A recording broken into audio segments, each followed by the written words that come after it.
நீங்கள் பார்த்து கொண்டிருப்பது உங்கள் RSKV யூடியூப் சேனல்.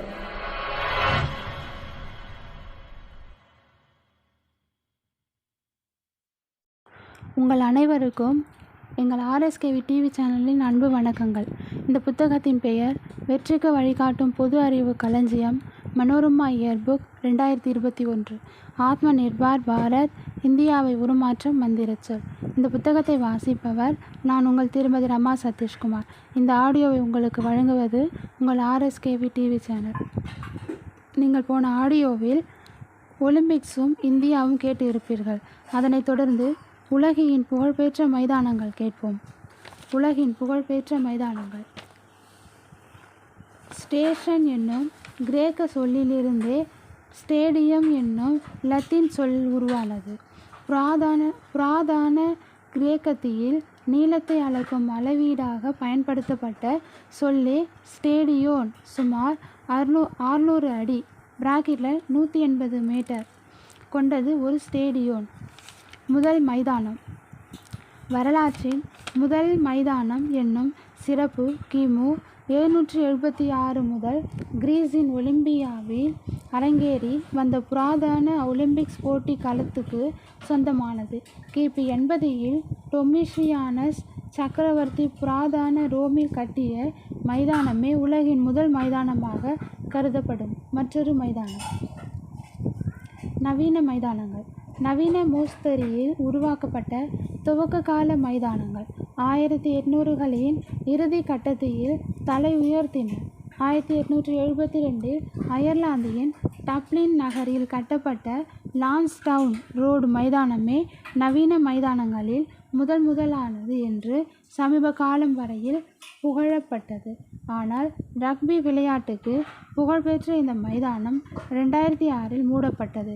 2007இல் இடித்து அகற்றப்பட்டது.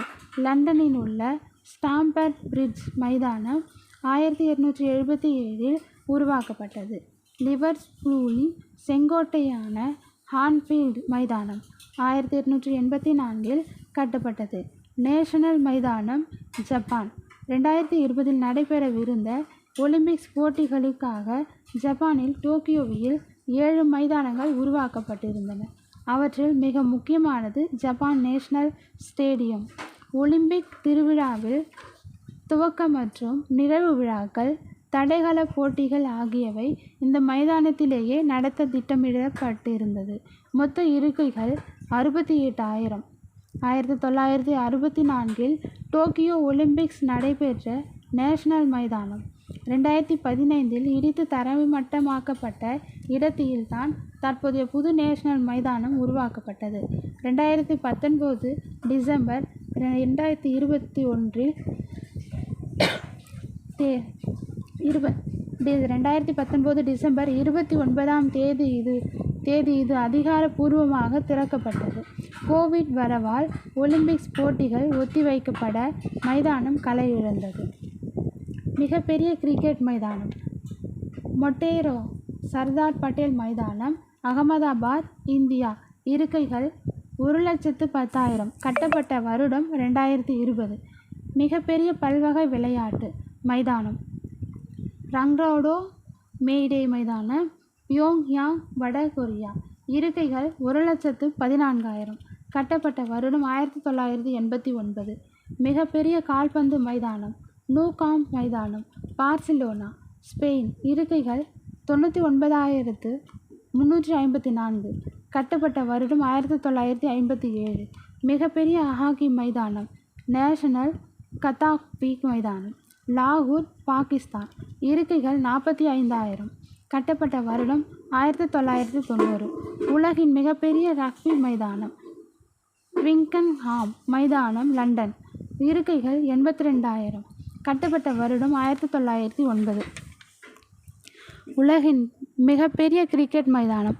உலகின் மிகப்பெரிய கிரிக்கெட் மைதானம் குஜராத் மாநிலம் அகமதாபாத்துக்கு அருகில் மொட்டேராவில் அமைந்துள்ள சர்தார் பட்டேல் மைதானமாகும்.